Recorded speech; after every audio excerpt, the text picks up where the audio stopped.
There are places on this planet where the ground gives way, the sea keeps rising, the air grows thin, and the earth itself can turn violent without warning. Most of us were never meant to live there, and yet some people do. Not for a season, not as an experiment, but for generations. They build homes above jungles, on the edge of cliffs, beside fire, under the earth, and in landscapes so remote and unforgiving that survival itself becomes a way of life. To outsiders, these places can seem impossible, too dangerous, too isolated, too harsh for anyone to call home. But for the communities who remain, danger is not a headline. It is part of the morning routine, part of childhood, part of memory, part of belonging. In this documentary, we journey to 10 of the world's most extreme villages and remote communities, places where people have chosen to stay against every warning written by nature itself. And as these worlds unfold, one question begins to matter more than all the others. Not how they survive, but why they never left.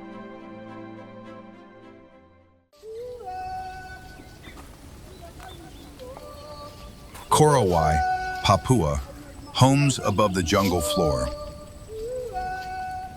Our journey begins deep in the rainforest of Papua, where the world feels older, denser, and far removed from everything modern life depends on.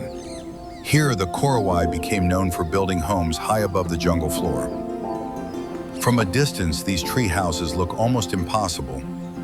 Fragile wooden shelters rising above a sea of green, suspended over mud, insects, floodwater, and the constant uncertainty of the forest below. But they were never built to amaze outsiders. They were built because the jungle demanded it. In this environment, the ground can be wet, unstable, and unforgiving. Heavy rain can reshape the landscape overnight. Isolation is not a feeling here, it is simply daily life. So height became protection. Every beam, platform, and ladder reflects generations of practical knowledge, not learned from books, but from living in one of the most demanding landscapes on Earth. To the outside world, a place like this can seem too remote, too harsh, too dangerous to call home. But for the Korowai, this was never about living in an extreme place.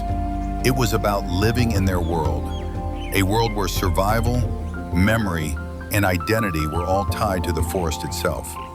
That is what makes this community so remarkable. Not just that people managed to endure here, but that they built a life so closely shaped by the land around them that what seems impossible to us once felt entirely natural to them. And from the jungles of Papua, our journey now climbs to another kind of edge, where homes no longer rise above the forest, but cling to stone in the high Himalaya.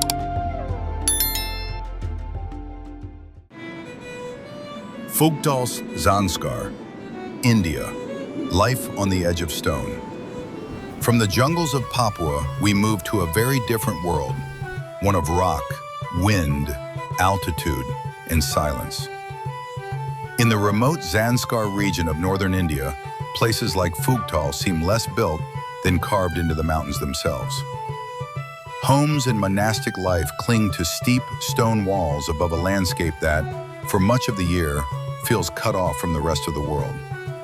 Everything here is shaped by height. The air is thinner, winters are brutal. Roads can disappear beneath snow and ice. For long stretches, isolation is not temporary, it defines life.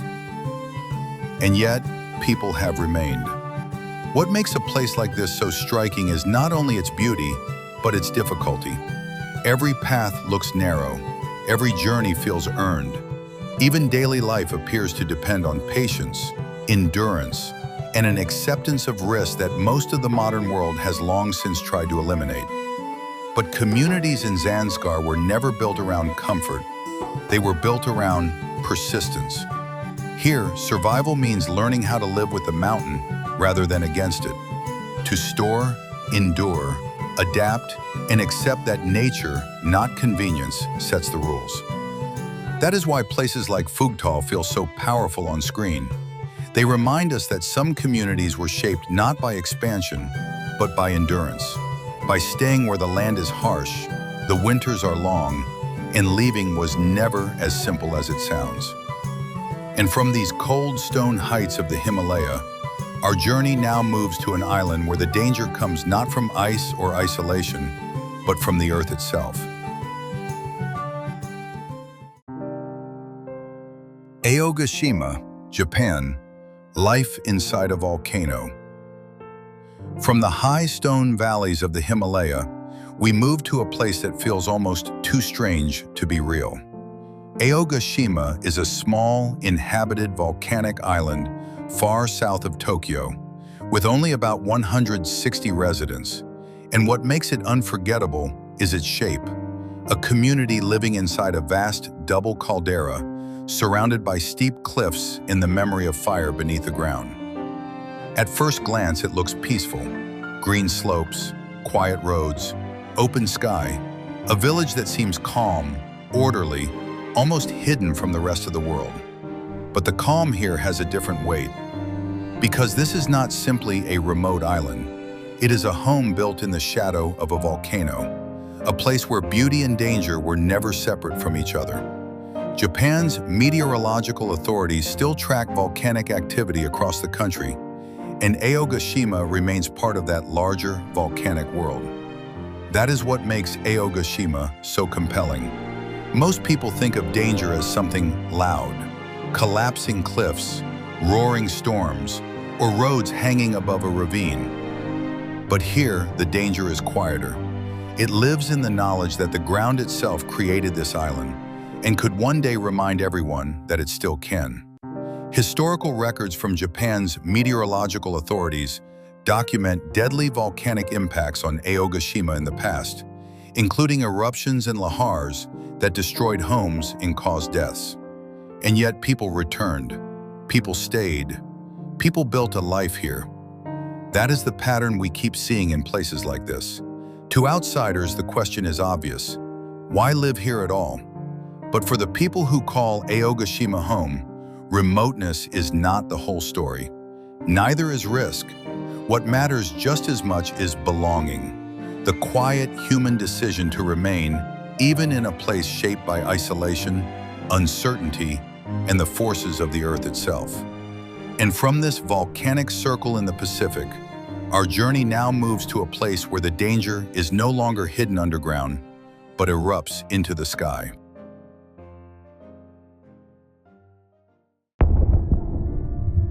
Tanna, Mount Yasur, Vanuatu, living beneath fire. From the quiet isolation of Aogashima, we move to a place where the danger is no longer hidden beneath the earth. On Tanna Island in Vanuatu, communities live in the shadow of Mount Yasur, a 361-meter volcano at the island's southeastern tip that has been erupting more or less continuously since Captain Cook recorded ash eruptions there in 1774. Vanuatu's Geohazards Agency still actively monitors Yasur, and as of now listed at Alert Level 2, a sign of major unrest. What makes this place so unforgettable is the contrast. The land is beautiful, green, and alive, and then rising above it is a crater that keeps throwing fire into the sky. Here, danger is not theoretical, it is visible. It glows at night, it shakes the ground, darkens the air, and reminds everyone nearby that nature has never agreed to be fully tamed. And yet people have remained. That is what gives Tanna its power. Not just the volcano itself, but the human decision to keep building life beside it. To outsiders, that may seem impossible. But for the communities here, Mount Yasur is not only a threat, it is also part of the landscape, part of memory, and part of what home has always meant. And from this island of fire, our journey now moves to communities where the danger comes not from eruption, but from the sea itself. Bajau Laut, where the sea became home. From fire and ash, we move to a very different kind of danger. Across the waters between the Philippines, Malaysia, and Indonesia, the Bajau Laut became known as sea-oriented communities whose lives were shaped not by roads or fields, but by tides, reefs, boats, and open water. For generations, many lived on small wooden boats or in simple stilt settlements above the shallows, building a life in a world where the sea was not a border, but home. What makes their story so powerful is that water gives and water takes away. It provides food, movement, and freedom. But it also means storms, exposure, uncertainty, and a life with very little distance from danger. Here, survival was never about controlling nature. It was about reading it, currents, weather, depth, and silence. That knowledge became a way of life passed from one generation to the next. And today, the danger is not only environmental. In parts of Sabah, some Bajau Laut communities have also faced statelessness or the risk of statelessness, which can limit access to basic services and make an already fragile life even more uncertain. That is what makes this world so unforgettable. Because the Bajau Laut show us a form of human endurance unlike almost anything on land. A life built not beside the sea, but within it. And from these floating worlds of Southeast Asia, our journey now moves higher, colder, and farther inland, to a place where people built not on water, but upon it. Uros, Floating Islands, Peru, a life built on water. From the open seas of Southeast Asia, we move to a world that feels even more fragile. On Lake Titicaca, high in the Andes at about 3,810 meters above sea level, the Uros became known for building floating islands from totora reeds, creating entire communities on water in one of the highest navigable lakes on Earth. UNESCO's Lake Titicaca documentation describes these totora floating islands as a remarkable expression of environmental management. And Peru's Tourism Authority notes that the islands themselves depend entirely on totora for their survival. What makes this place so powerful is its vulnerability. These are not villages anchored in stone. They are living platforms that must be constantly maintained, renewed, and cared for. That gives the Uros a very different kind of danger, not the sudden violence of a volcano or a cliff, but the quiet uncertainty of a life built on something that can soften, shift, and wear away. And that is why the Uros Islands stay with you. They remind us that human endurance is not always about conquering a harsh landscape. Sometimes it is about learning how to remain afloat within it. And from these fragile worlds of reed and water, our journey now moves to a place where people did not build above the earth, but beneath it. Coober Pedy, Australia, the town that went underground. From floating islands on a high Andean lake, we moved to a place where survival took the opposite direction. In the South Australian outback, Coober Pedy became famous for doing what few communities ever have. Instead of building upward or outward, many residents went underground. The town grew from opal mining, and over time, old dugouts evolved into homes, shops, churches, and other spaces carved into the earth itself. The reason was simple. The desert above could be brutal. South Australia's tourism authorities note that summer temperatures there often sit above 40 degrees Celsius, while the natural insulation of underground dugouts keeps conditions far more stable. In other words, the earth became shelter. That is what makes Coober Pedy so memorable.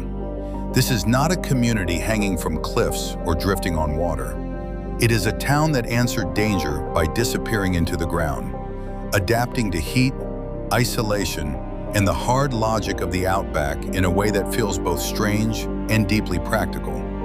And from this underground world in the Australian desert, our journey now climbs to a place where survival happens high above sea level, in air so thin that even breathing becomes part of the struggle. La Rinconada, Peru, where breathing becomes part of survival. From the underground heat of Australia, we climb to one of the harshest human settlements on Earth. La Rinconada sits about 5,100 meters above sea level in the Peruvian Andes and is widely recognized as the highest permanent human settlement in the world. It grew around gold, not comfort, a mining town built in thin air, bitter cold, and extreme isolation. What makes this place so unsettling is that the danger is not always dramatic. There are no towering waves or erupting craters here. Instead, the threat is constant and invisible. At this altitude, each breath brings in only about half the oxygen available at sea level, and even ordinary movement can become exhausting. Researchers have found that chronic mountain sickness is a serious risk for many residents. And yet, people stayed. That is what gives La Rinconada its weight. This is a place where survival is not only about weather or terrain, but about what the human body can endure day after day. Gold brought people here, but life here demands something more than ambition. It demands adaptation at the very edge of what permanent settlement should allow. And from this thin air world above the clouds, our journey now moves to another kind of isolation. Colder, quieter, and even farther from the rest of the world. Ittoqqortoormiit, Greenland, life at the edge of ice. From the thin air of the Andes, we move to a place where danger arrives in silence. Ittoqqortoormiit lies in East Greenland above the Arctic Circle, near the entrance to Scoresby Sound. And it is often described by Greenland's own tourism materials as one of the most secluded destinations in the country.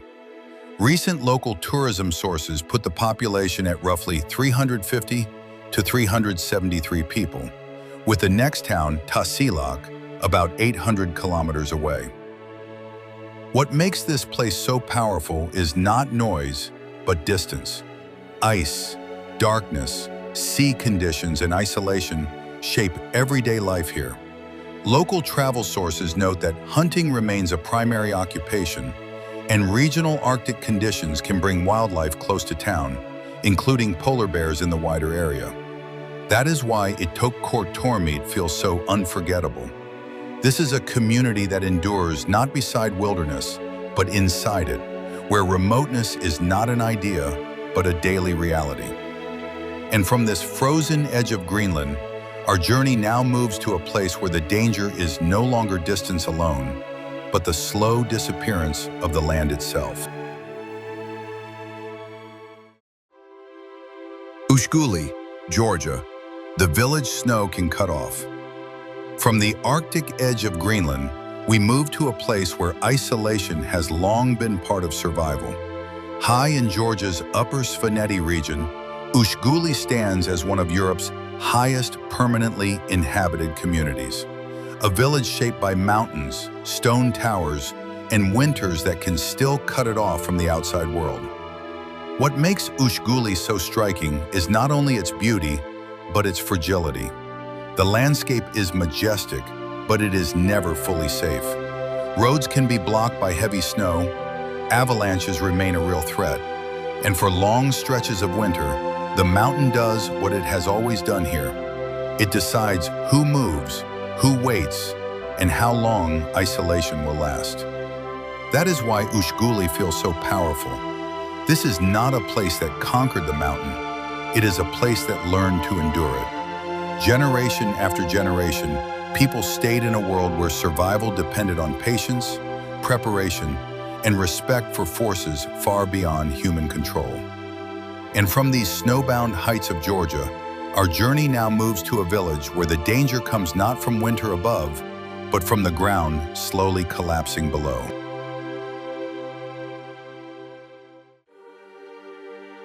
Civita di Bagnoregio, Italy, the village on crumbling stone.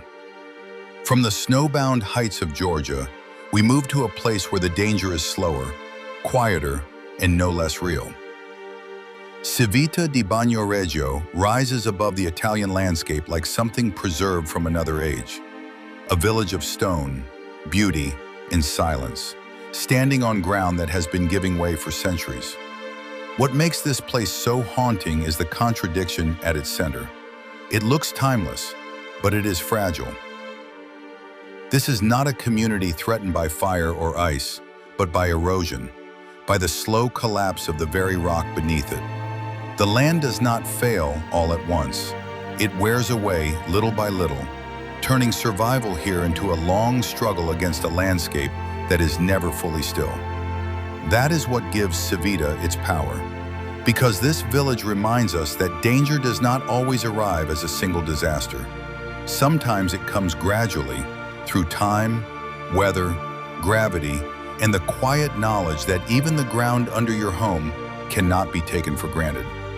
And from this fading stone island in Italy, our journey now moves to a place where the earth is not crumbling, but waiting to erupt once again. Chá das Caldeiras, Cape Verde, life inside a volcano crater. From the crumbling stone of Italy, we move to a place where the danger is far more immediate. Chá das Caldeiras lies within the volcanic landscape of Fogo, where people built homes and communities inside the shadow of an active volcano. What makes this place so extraordinary is the risk at its center. This is not a village living near a volcano, but within its reach, in a place where the earth has already shown that it can destroy everything in a matter of days. When Fogo erupted in 2014, entire settlements were devastated, homes and infrastructure were wiped away, and hundreds of residents were forced to leave. And yet, people returned. That is what gives Chá das Caldeiras its weight, because this is not only a story about danger, it is a story about attachment, about how deeply people can belong to a place, even after that place has buried roads, broken homes, and forced life to begin again. And from this crater of fire in Cape Verde, our journey now moves to another volcanic island, one where the threat did not only come from lava, but from the air itself. Miyakejima, Japan, the island that had to carry gas masks. From the crater villages of Cape Verde, we move to a place where the danger did not only come from fire. Miyakejima is a volcanic island south of Tokyo, and after the 2000 eruption, every resident was forced to evacuate. Later, people were allowed to return, but not to normal life. USGS and NASA both note that sulfur dioxide remains such a serious threat that residents and visitors had to carry gas masks, while parts of the island stayed off limits. That is what makes Miyakejima so unforgettable. This was not a community rebuilding after danger had passed. It was a community learning how to live with danger still in the air, invisible, toxic, and impossible to ignore. Here, survival did not mean escaping the volcano completely. It meant returning anyway, knowing the threat had not fully left. And from this island of gas and ash, our journey now moves to the far north of Alaska, where the danger no longer rises from the earth, but closes in from the sea. Kivalina, Alaska, another village the sea is closing in on. From the volcanic air of Japan, we move to a place where the danger arrives with wind, water, and time.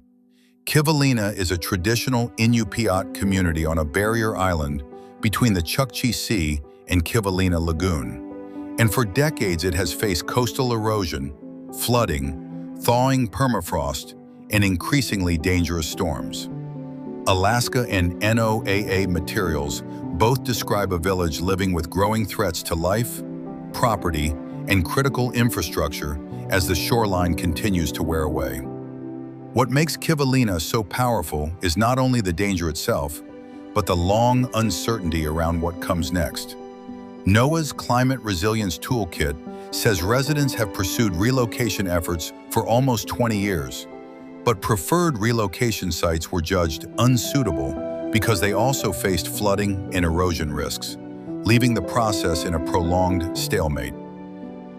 Meanwhile, Alaska built an evacuation road to higher ground at Cahill so residents could escape during catastrophic storms. That is why Kivalina feels like such an important step in this journey, because this is not just a story about living in a dangerous place. It is a story about what happens when a community knows the danger is getting worse and still has no easy path forward. And from Kivalina, our journey now moves to another Alaskan village, where the same question becomes even more urgent. Shishmaref, Alaska, the village the sea is taking away. From Kivalina, we arrive at one of the most haunting communities in the United States. Shishmaref is a traditional Inupiat village on a narrow barrier island off Alaska's northwest coast, a place where the land itself has been slowly disappearing beneath the force of erosion, storms, and rising environmental pressure. What makes Shishmaref such a powerful place to end this journey is that the danger here feels painfully close. This is not a distant volcano, a hidden mountain settlement, or a village suspended above a jungle. This is a community in America where families have watched the ground beneath their homes grow weaker year after year. And that changes the meaning of everything we have seen, because Shishmaref is no longer only a story about survival in a dangerous place. It is a story about what happens when home itself begins to vanish. That is what makes it so devastating. The people of Shishmaref are not only trying to protect buildings or roads, they are trying to hold on to memory, identity, and a way of life tied to a piece of land that may not hold much longer. And in that sense, Shishmaref may be the clearest reminder in this entire journey that the world's most dangerous places are not always the most remote. Sometimes they are the ones already slipping away.